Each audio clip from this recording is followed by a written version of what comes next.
예, 우리 오늘 말씀 보겠습니다. 말씀 요한복음 3장 18절에서 우리 30절의 말씀입니다.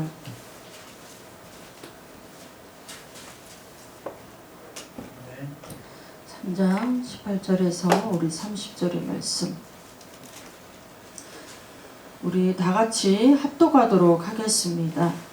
그를 믿는 자는 심판을 받지 아니하는 것이요 믿지 아니하는 자는 하나님의 독생자의 이름을 믿지 아니하므로 벌써 심판을 받은 것이니라. 그 정죄되는 것이 곧 빛이 세상에 왔으되 사람들이 자기 행위가 악함으로 빛보다 어둠을 더 사랑한 것이니라. 악을 행하는 자마다 빛을 미워하여 빛이 오지 아니하느니 이는 그 행위가 드러날까 하며 진리를 따르는 자는 빛으로 오나니 이는 그 행위가 하나님 안에서 행한 것임을 나타내려 함이라 하시니라. 그 후에 예수께서 제자들과 유대 땅으로 가서 거기 함께 유하시며 세례를 베푸시더라. 요한도 살렘 가운데 에논에서 세례를 베푸니 거기 문이 많음이라. 그러므로 사람들이 와서 세례를 받더라. 요한이 아직 옥에 갇히지 아니하였더라. 이에 요한의 제자 중에 한 유대인과 더불어 정결례식에 대하여 변론되었더니 그들이 요한에게 가서 이르되 랍비여 선생님과 함께 요단강 전편에 있던 이 곧 선생님 증언하시는 이가 세례를 베풀며 사람이 다 그에게로 가더이다. 요한이 대답하여 이르되 만일 하늘에서 주신 바 아니면 사람이 아무것도 받을 수 없느니라. 내가 말한 바 나는 그리스도가 아니요 그의 앞에 보내심을 받은 자라고 한 것을 증언할 자라 너희라. 시부를 취하는 자는 신랑을 나서 신랑의 음성을 듣는 친구가 크게 기뻐하나니 나는 이러한 기쁨으로 충만하였노라. 그는 흥하여야 하겠고 나는 쇠하여야 하리라 하니라. 아멘. 오늘 요한복음 강의 12번째 시간으로 그는 흥하고 나는 쇠하여야 하리라 라는 제목으로 은혜를 나누도록 하겠습니다. 예, 요한복음 3장 1절부터 21절까지는 니고데모와 예수님의 대화에 대해서 말씀이 기록되어져 있습니다. 니고데모와 예수님의 대화 중에서 기독교의 핵심 진리가 나오죠. 거듭나야 되는 것, 거듭남에 대해서 말씀하고 있습니다. 거듭나야 되는 것은 물과 성령으로 거듭나야 된다. 어떠한 지적으로나 세상적으로나 인간적으로 거듭나는 것이 아니라 정말 물과 성령으로 거듭나야 됨을 말씀하고 있습니다. 그 거듭남의 실체가 되어지는 것이 무엇이냐면 요한복음 3장 16절의 말씀입니다. 그러니까 이 요한복음 3장 16절의 말씀이 우리 안에 실체가 되어 들어올 때 거듭나게 되어집니다. 그러니까 이 요한복음 3장 16절의 말씀을 생각하고 듣고 묵상하고 그 말씀이 그 사랑이 우리 안에서 믿어질 때에 우리에게는 변화가 되어집니다. 이게 여러분 거듭남으로 연결이 되어지는 거죠. 그래서 거듭난다라는 이 주체는 내가 아니라 하나님이 나를 거듭나게 하시는 겁니다. 하나님이 나를 거듭나게 하시는 겁니다. 거듭나다라는 것은 헬라어로 아노덴이라는 뜻이 있습니다. 이건 하나님으로부터, 위에서부터, 처음부터 이런 뜻이 담겨져 있습니다. 그래서 거듭나는 것조차 내가 주체가 아니라 하나님으로부터 주어지는 은혜임을 말씀하고 있는 겁니다. 그래서 요한복음 3장 16절의 말씀을 한마디로 요약하자면 바로 하나님의 사랑입니다. 하나님의 사랑. 여러분, 하나님의 사랑은 어떠한 사랑입니까? 그 하나님의 사랑은 얼마나 크고 위대한 사랑인가를 나타내고 있습니다. 그러니까 하나님의 사랑은 우리의 상상을 뛰어넘는 사랑이 되어지는 것이죠. 그리고 이 하나님의 사랑은 바로 절대적인 사랑입니다. 인간의 사랑은 상대적입니다. 그리고 인간의 사랑은 사랑을 받아도 사랑을 해도 늘 목이 마릅니다. 그리고 사랑을 한다고 하지만 늘 갈등이 유발되어집니다. 그러니까 하나님의 사랑의 이 절정이 뭐냐면 바로 구원이라는 거죠. 왜 하나님이 우리를 사랑하시느냐? 구원하시기 위한 거라는 거죠. 그러니까 절대적이고 하나님의 사랑은 완전하신 사랑입니다. 이 사랑을 찬송가 404장이 참으로 잘 나타나 있죠. 그 크신 하나님의 사랑 말로 다 형용할 수 없고 하늘을 두루마리 삼고 땅을 바다를 먹물 삼아도 다 기록할 수 없다라고 하는 것이 하나님의 사랑이다라는 겁니다. 그러니까 이 하나님의 사랑은 무한하고 영원한 사랑입니다. 인간의 사랑은 순간적이고 여러분 일시적인 사랑인 거죠. 그래서 이 하나님의 사랑은 시간과 공간을 초월하고 처음과 끝이 되어지는 사랑이 바로 하나님의 사랑이 되어집니다. 그리고 이 하나님의 사랑은 무슨 사랑이냐면 자기를 포기하고 주는 사랑입니다. 인간은 여러분 받는 데 익숙합니다. 받는 데 익숙합니다. 그러나 자신을 포기하고 주는 사랑이 바로 하나님의 사랑입니다. 유일한 아들 예수 그리스도를 우리에게 아낌없이 주셨습니다. 우리가 이것을 다른 말로 십자가의 사랑이다 라고 말하기도 합니다. 십자가의 사랑은 하나님 자신이 죽었다라는 이야기입니다. 십자가의 사랑은 모든 것을 잃어버렸다는 사랑입니다. 하나님이 모든 것을 잃어버렸다라는 이야기가 되어집니다. 십자가의 사랑은 하나님께서 모든 것을 포기하셨다라는 말이 되어지는 겁니다. 또 하나님의 사랑은 어떠한 사랑입니까? 하나님의 사랑은 신실하시고 변함이 없으신 사랑입니다. 우리 인간의 사랑은 영원하지가 않습니다. 늘 환경에 따라 상황에 따라 변화한다라는 겁니다. 그래서 요한복음 3장 16절의 말씀을 요약하면 하나님의 사랑이다라는 거죠. 사랑. 그러니까 요한복음 3장 16절 하나님께서 인간에게 주신 최상의 선물이다라는 겁니다. 이 선물은 계획된 선물입니다. 이미 우리가 나기 전부터 창세 전부터 이미 이 선물은 준비가 되어져 있었다라는 겁니다. 이 선물은 누구에게나 꼭 필요한 선물이다라는 거죠. 절대적인 없어서는 안 될 선물이다라는 겁니다. 그러니까 이 선물을 받기만 하면 수용하기만 됩니다. 받고 수용하기만 하면 됩니다. 그래서 우리는 신앙을 율법이 아닌 은혜라고 말하는 겁니다. 은혜라고 말하는 겁니다. 그래서 우리 신앙의 필수 조건이 뭡니까 여러분? 그래서 감사하는 거죠. 그래서 감사하는 겁니다. 감격하고 눈물을 흘리는 겁니다. 진짜 신앙인은 내 이론을 추구하거나 내 뜻을 펼쳐나가는 것이 아니라 나 같은 죄인을 어떻게 구원하셨는가 이것을 여러분 새기는 거죠. 이게 참 신앙인입니다. 여러분. 어떻게 나 같은 죄인을 구원하셨는가 이게 저절로 나와지는 고백이다라는 거죠. 여러분. 그러니까 이런 하나님께서 우리에게 베풀어 주신 사랑에도 사람들은 두 가지의 반응을 한다라는 겁니다. 그것을 받아들이는 사람은 구원을 받고 받아들이지 않는 사람은 심판을 받습니다. 정죄함을 받습니다.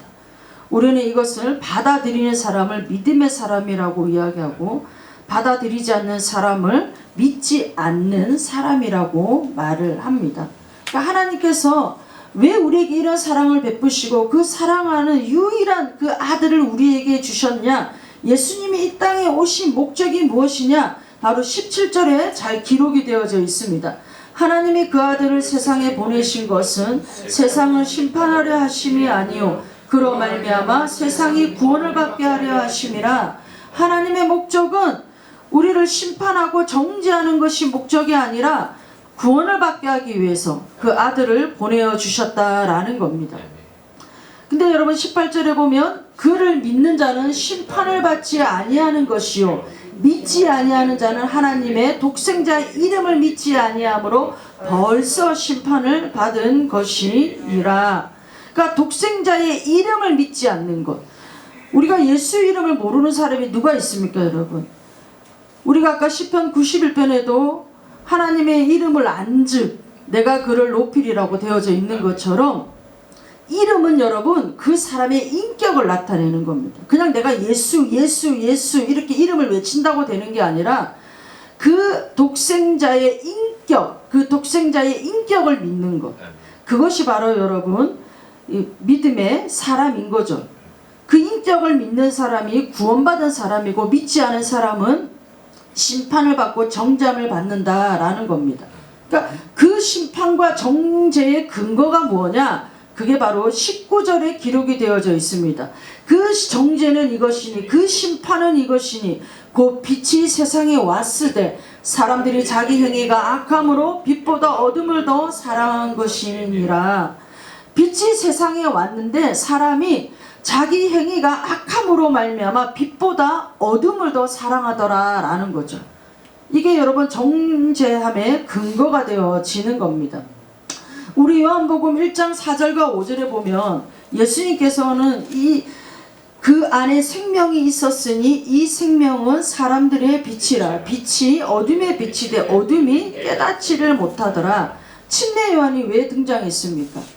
빛을 증언하기 위해서 왔다고 되어져 있죠. 9절에 보면 참빛 곧 세상에 와서 각 사람에게 비추는 빛이 있는데 8절에 그가 침례 요한이 이 빛을 증언하기 위해서 왔다라고 되어져 있습니다. 그래서 이 빛을 증언하기 위해서 왔는데 이 빛을 받아들이는 사람은 하나님의 자녀가 되는 권세를 받게 되어진다 라고 말씀하고 있는 거죠.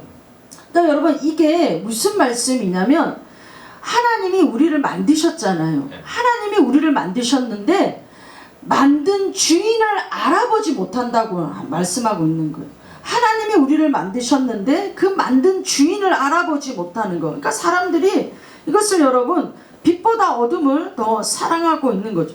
그분을 받아들인 자는 하나님의 자녀가 되는 권세를 주십니다. 그러나 빛이 세상에 비춰졌는데 대다수의 사람들은 이 빛에 반응을 하지 않는다라는 겁니다. 그러니까 반응을 하지 않는 이유가 뭐냐면 이런 빛이 점점점 가까이 오면은 어둠은 드러나게 되어져 있습니다. 이 어둠이 드러난다라는 게 뭐냐면 즉 나는 흉악한 죄인이구나 라고 깨닫게 되어지는 겁니다. 그러니까 이게 자꾸 빛이 오니까 내가 죄인이라는 것이 자꾸 드러나니까 사람들이 이게 싫다라는 거예요. 내 양심의 가책을 느끼는 이 일이 싫다라는 거예요. 이 일이 양심의 가책을 느끼며 살기 싫다라는 것입니다. 여러분 빛이 오면 죄가 드러나는 것은 당연한 겁니다. 그런데 여러분 이것은 반드시 여러분 믿는 자들에게 거쳐가야 되는 시간들입니다. 빛이 옴으로 말미암아 죄가 드러나는 것 이건 반드시 여러분 거쳐가야 되는 겁니다.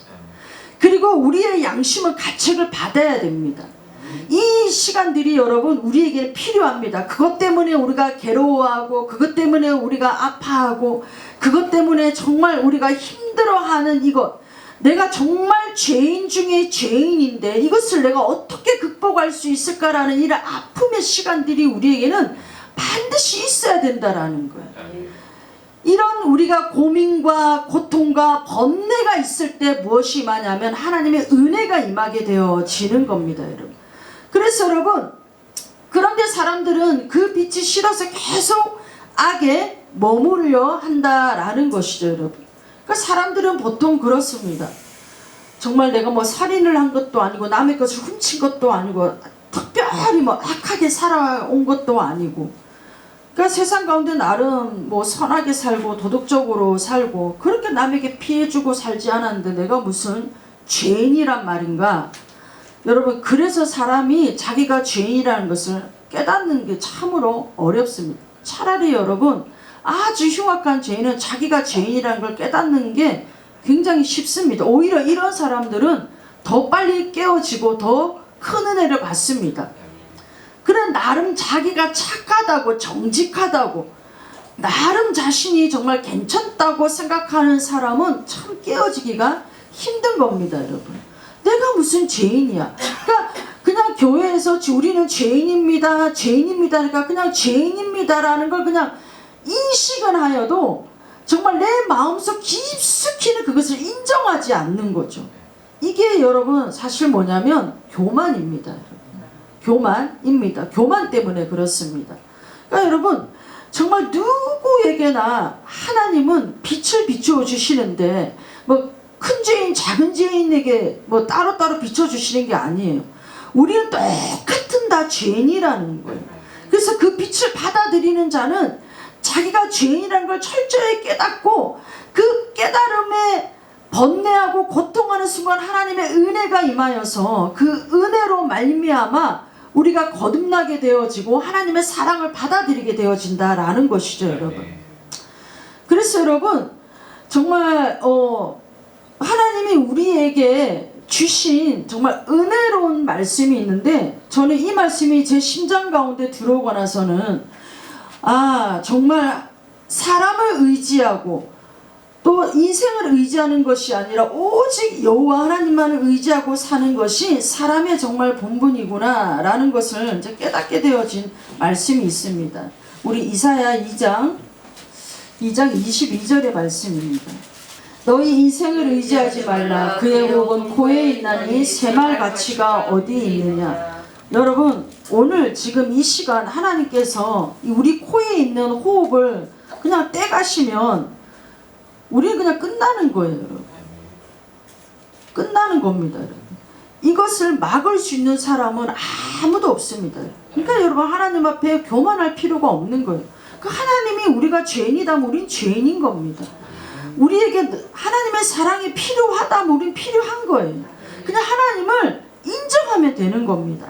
하나님을 인정하면 되어집니다, 여러분. 모든 인생의 주인은 바로 하나님이시라는 것을 인정하면 오히려 더 쉬운데 사람들이 이것을 인정하기를 꺼려한다라는 겁니다. 우리 다시 요한복음 23장 21절에 보면, 그래서 여러분 우리 21절에 보면 진리를 따르는 자는 빛으로 오나니 그 행위가 하나님 안에서 행한 것임을 나타내려 함이라 하시니라. 그러니까 저와 여러분들도 진리에 반응해서 하나님 앞에 나온 줄을 믿습니다. 진리를 사랑하고 진리를 행하는 자는 하나님을 찾을 수밖에 없는 줄을 믿습니다. 그럼 진리가 뭐냐? 진리. 어떻게 우리가 진리에 반응하냐? 여러분 진리에 반응하기 위해서는 우리에겐 전제 조건이 있습니다. 그 조건이 뭐냐면 나는 만들어진 존재라는 걸 인정해야 됩니다. 나는 만들어진 존재라는 걸 인정하고 나를 만드신 분이 있다라는 걸 인정해야 됩니다. 이게 여러분 믿음입니다. 나는 만들어진 존재이고 나를 만드신 분이 있다. 그래서 나를 만드신 분의 뜻에 합당한 삶을 내가 살아가겠다. 이게 믿음이라는 거예요.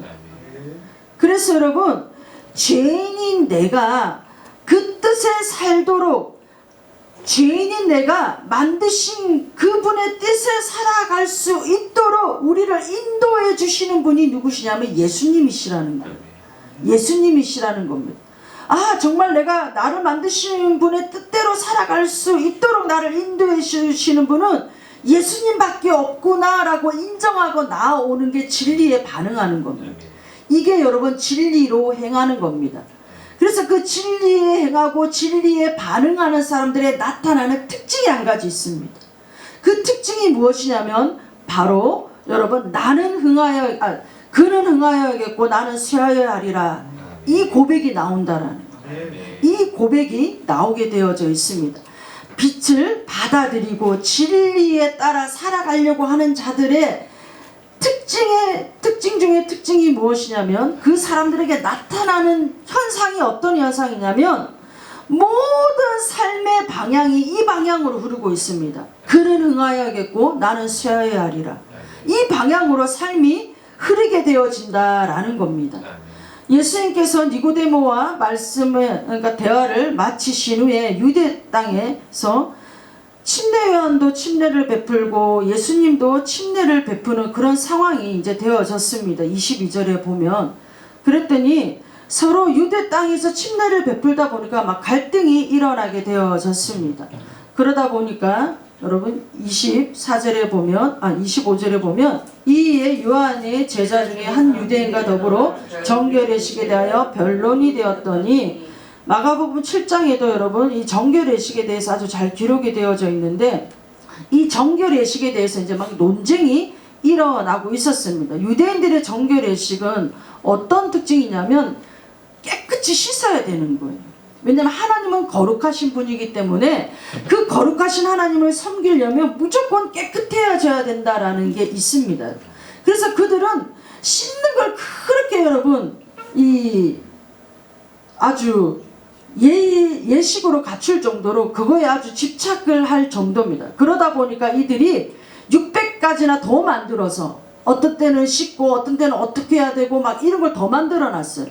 근데 또 이렇게 만들어 놨다 보니까 사람마다 또 그 해석하는 게 다 다른 거예요.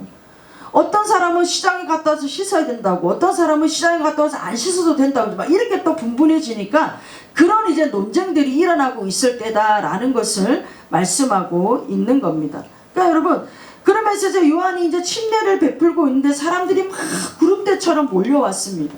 사람들이 막 구름대처럼 몰려왔는데 보니까 예수님도 침례를 베풀고 있으니까 사람들이 막 요한에게 와서 따르다가 다 사람들이 예수님께로 가는 거예요. 예수님께로 막 몰려가니까 요한의 제자가 그걸 보니까 이제 불평이 나오는 거예요. 아니 랍비요, 그러니까 요한 침례요한 보고 랍비요, 당신이 먼저 침례를 베푼 자가 아닙니까? 저 사람은, 저 선생은 당신에게 오히려 침례를 받은 자가 아닙니까? 그런데 왜 사람들이 당신에게 머물지 않고 왜 저 선생에게로 다 갑니까? 라고 그런 불평을 침례 요한에게 제자가 이제 이야기하고 있는 겁니다. 이 유대 사회는 어떤 일이 있냐면 이게 랍비가 랍비를 전수하는 이런 전례들이 있습니다. 그러니까 침례 요한이 먼저 된 랍비잖아요. 그 먼저 된 랍비고 예수님이 후에 된 랍비입니다. 그러니까 쉽게 말하자면 침례 요한이 큰 랍비이고 예수님은 작은 랍비입니다. 그러면 이 큰 랍비가 작은 랍비에게 이제 침례를 베풀어서 전수를 했잖아요. 그러면 이 랍비들은 같은 곳에 머물지를 못합니다. 같은 곳에 머물지를 못하고 만약에 침례 요한이 유대 땅에 머물어서 침례를 베풀고 랍비의 그런 선생의 노릇을 하고 있다면 예수님은 다른 지방으로 가셔야 돼요. 다른 지방으로 가셔야 되는데 예수님은 그 유대 땅에서 같이 침례를 베풀고 있으니까 침례 요한의 제자가 거기에 대한 불평이 나오는 겁니다. 아니 선생님이 먼저 침례를 베풀고 먼저 랍비가 되셨는데 나중 되신 저분이 왜 선생님께 온 사람들을 다 그리로 데리고 가느냐, 이제 이렇게 불평을 이야기하고 있었던 것이죠, 여러분. 그러니까 침례 요한이 뭐라고 말을 하고 있습니까, 여러분? 우리 27절에 보면 요한이 대답하여 이르되 만일 하늘에서 주신 바 아니면 사람이 아무것도 받을 수가 없느니라. 그러니까 모든 것이 다 하나님께로부터 왔다라는 것을 말씀하고 있는 거죠. 나는 거기에 개의치 않는다라는 말을 하고 있는 겁니다. 그러면서 28절에 내가 말한 바 나는 그리스도가 아니요 그의 앞에 보내심을 받은 자라고 한 것을 증언할 자는 너희니라. 그러니까 자기의 정체를 정확하게 밝히는 거죠. 나는 그리스도가 아니다. 나는 신랑이 아니라 나는 신랑의 들러리일 뿐이다 라고 말하고 있습니다. 29절에도 보면 신부를 취하는 자는 신랑이나 서서 신랑의 음성을 듣는 친구가 크게 기뻐하나니 나는 이러한 기쁨으로 충만하였노라 라고 말합니다. 나는 그리스도도 아니고 신랑도 아니고 나는 신랑의 들러리일 뿐이다. 그러니까 들러리로서 나는 내가 할 일을 한 것 뿐이다. 그것만으로도 나는 기뻐한다 라고 그렇게 제자에게 말하고 있는 겁니다. 그러니까 신랑과 신부가 결혼을 하려면 들러리가 필요한데 나는 그 들러리에 지나지 않는다 라고 말하고 있는 것이죠. 침례 요한이 자기의 이 정체성을 잘 드러낸 말이 뭡니까? 나는 광야에 외치는 자의 소리일 뿐이다.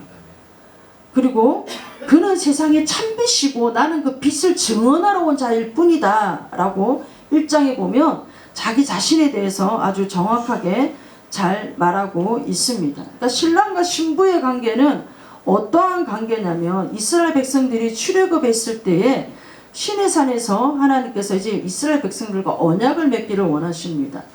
어떻게 언약을 맺기를 원하시냐면 나는 이스라엘이라는 민족을 특별한 민족으로 또 거룩한 민족으로 삼으려고 하는데, 이 땅의 모든 민족 중에 어뜸이 되는 민족으로 삼으려고 하는데, 너희는 이 명령에 따라서 나와 함께 살겠느냐라고 하나님께서 이렇게 제시를 합니다. 그랬더니 이스라엘 백성들이 그렇게 살겠습니다 하고 아멘하고 화답을 했습니다. 그럴 때 여호와 하나님은 남편이 되고 이스라엘은 신부가 아내가 되어졌습니다. 그렇게 이제 관계가 맺어져서 결혼 생활이 시작이 되었습니다. 그런데 이스라엘이 어떻냐면 남편을 버리고 계속 딴 신을 섬기는 거예요. 자꾸 간음을 합니다. 그래서 바벨론에 포로로 끌려가기도 했습니다. 그러니까 돌아와서도 계속 그러는 거예요. 돌아와서도 계속 섬긴다고 섬기지만 마음은 벌써 딴 곳에 가 있는 거예요. 마음으로 간음하고 있는 겁니다. 이 위선의 삶을 이스라엘 백성들은 총 500년 동안이나 살게 되어졌습니다. 그래서 신약 성경에 들어와서 하나님께서 자기를 위하여 이제 교회를 세우셨습니다. 그러니까 예수님께서 이 땅에 오신 목적은 신랑으로 오셨잖아요. 신랑으로 오셔서 결혼하러 오신 거예요. 그래서 그 신부를 맞이하기 위해서 예수님께서는 처소를 예배하러 가신 겁니다. 처소가 완전하게 예비가 되어지면 예수님께서 이 땅에 오시는 거죠. 그게 공중재림 휴거입니다. 그래서 공중으로 들려간 교회들은 어떻게 해요? 올라가서 다 어린 양의 혼인잔치를 하는 거죠. 이제 진정한 결혼식이 이루어지는 거죠. 그러니까 이 신부를 데려오기 위해서는 반드시 신부에게 값을 치러줘야 돼요. 값을 치러줘야 되는데 예수님께서는 친히 자신의 몸으로 그 값을 치루어 주셨습니다. 그래서 여러분 그 피값으로 우리를 사신 거예요. 그래서 여러분 교회도 사도행전에 보면 주께서 피값으로 사신 교회라고 되어져 있습니다. 그러니까 유형적인 눈에 보이는 회복교회도 피값으로 주고 사셨지만 저와 여러분들도 예수님이 피값을 주고 사신 거예요. 그게 신부의 값인 거예요. 예수님이 친히 자신의 몸을 지불하시고 그 값으로 우리를 사신 겁니다. 그래서 그것이 언약이 되어진 거예요. 그게 바로 뭐냐면 성찬인 거예요. 성찬. 그래서 우리는 매주마다 그 언약을 새기면서 그 언약에 따라 예수님은 우리의 신랑이고 나는 신부이고 그 피값으로 우리는 언약을 맺었다. 지금 이 땅에서 여러분 우리가 신랑과 신부의 관계를 계속해서 매주마다 우리가 새기면서 나아가는 거예요. 그러니까 진정한 언약의 결혼식은 이제 우리가 휴거되어 올라가면 어린 양의 혼인 잔치에서 그것이 이제 이루어지게 되어지는 거죠. 그러니까 이 땅에 교회로 남아있는 저와 여러분들은 신부이잖아요. 신부를 다른 말로 누구라고 하냐면 구원받은 자라고 말하고 있는 겁니다. 그래서 여러분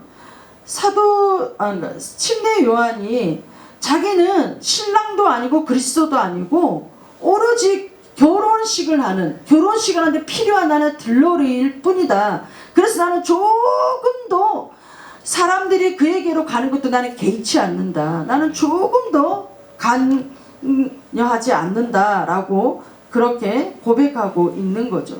그래서 그가 30절에 보면 그는 흥하여야 하겠고 나는 쇠하여야 하리라 라고 그 고백을 하고 있는 겁니다. 여러분 침례 요한의 삶을 보면 침례 요한은 병을 고친 적도 한 번도 없습니다. 죽은 자를 살린 적도 없습니다. 기적을 행한 적도 한 번도 없습니다. 그러나 예수님께서는 그를 여자가 낳은 자 중에서 가장 큰 자라고 했습니다. 여자가 낳은 자 중에 가장 큰 자. 그러니까 여러분 얼마나 많은 우리 이 성경에 봐도 믿음의 우리 선진들이 얼마나 많습니까? 얼마나 위대하신 분들이 많습니까? 그럼에도 여자가 낳은 자 중에 가장 큰 자라고 예수님께서 칭찬을 이렇게 하셨습니다. 그러니까 여러분 침례 요한은 자기가 있어야 될 자리를 너무나도 명확하게 정확하게 알고 있었던 자인 거죠. 여러분. 그러니까 자기의 사명이 무엇인지를 알고 있었던 것이죠. 자기의 불신이 무엇인가를 알고 있었던 겁니다. 여러분. 그러니까 이게 여러분 정말 겸손하지 못하면 알 수 없는 겁니다. 사실 여러분 사람은 어떤 환경과 상황이 되어지면 내가 좀 숨을 죽이고 내가 좀 이렇게 수그리고 있어야 될 때를 알면 사람은 또 그렇게 합니다. 그러나 여러분 여지없이 또 내가 좀 드러나야 될 때는 여지없이 자신이 드러나는 걸 우리가 믿는다고 하지만 그런 사람들이 참으로 많죠. 여러분. 그래서 하나님이 부르심의 그 사명에 하나님보다도 더 한 발 앞서가서 자기가 높임을 받으려고 하는 사람들이 굉장히 많습니다. 여러분. 분명히 여러분 칭찬도 또 영광도 존귀도 물론 사역 가운데 부르심 가운데 받을 수도 있지만 그것을 자기의 것으로 취하는 자들이 많다라는 거죠. 그러니까 침례 요한도 충분히 그 유대의 땅에서 침례를 베푸고 사람들이 그렇게 많이 따를 정도면 자기의 명성과 이름을 충분히 알리고 또 높임을 받을 만한 그런 위치에 있음에도 불구하고 침례 요한은 전혀 그렇지가 않았다라는 거죠. 늘 자기 자신을 알았다라는 거죠. 그러니까 여러분 자기 자신을 안다라는 것이 겸손 중에 겸손이고 지혜 중에 지혜인 것이죠, 여러분. 정말 지금 저와 여러분들의 신앙생활도 뭐 우리가 어디 가서 뭐 자랑할 게 어디 가서 높임 받고 뭐 드러낼 뭐 그런 위치가 아니다라고 우리가 생각할 수가 있겠지만 그렇지가 않습니다, 여러분. 우리가 주어진 환경 속에서 우리는 누가 조금만 칭찬하고 조금만 더 쉽게 세워주면 당장 이 어깨에 힘이 들어가고 목에 힘이 들어가는 게 사실 여러분은 우리 사람들인 거죠, 여러분. 그러나 분명 이사야 1장 22절에도 말씀하신 것 같이 그 인생의 이 세말 가치는 호흡에 없다고 말씀하셨습니다. 하나님께서 그냥 한번 훅 불어버리시면 끝이 나는 거죠, 여러분. 전혀 저와 여러분들의 세말 가치가 없는 것이죠. 그래서 하나님 앞에 침례 요한과 같은 마음의 자세로 겸손하고 또 겸손하는 것이 우리 신앙생활에 너무나도 중요한 자세입니다, 여러분. 그래서 하나님 앞에 우리가 겸손한 자로 또 하나님의 말씀 앞에 순종하는 자로 진리를 따르는 자로 저와 여러분들이 우리의 믿음을 그 걸음을 걸어가야 되어질 줄을 믿습니다. 그런 자들을 하나님은 또한 높이시고 꼭 이 땅에서 높이지 않는다 할지라도 하나님의 나라 가면 분명히 하나님은 우리가 행한 대로 보상해 주시고 인정해 주시고 하나님 함께 해 주시는 줄을 믿습니다. 그 하나님을 의지하고 그 하나님을 바라보며 우리가 나아가는 것이 우리 신앙의 마음의 자세인 줄을 믿고 그렇게 따라가는 저와 여러분들이 되시기를 예수님의 이름으로 축복합니다. 거듭난 저와 여러분들 항상 우리의 고백이 예수님만 높임받고 예수님만 흥하여야겠고 우리는 시하여야 되리라 라는 고백이 머리로가 아니라 정말 마음으로 믿음으로 고백되어지는 저와 여러분들이 되시기를 예수님의 이름으로 축복합니다.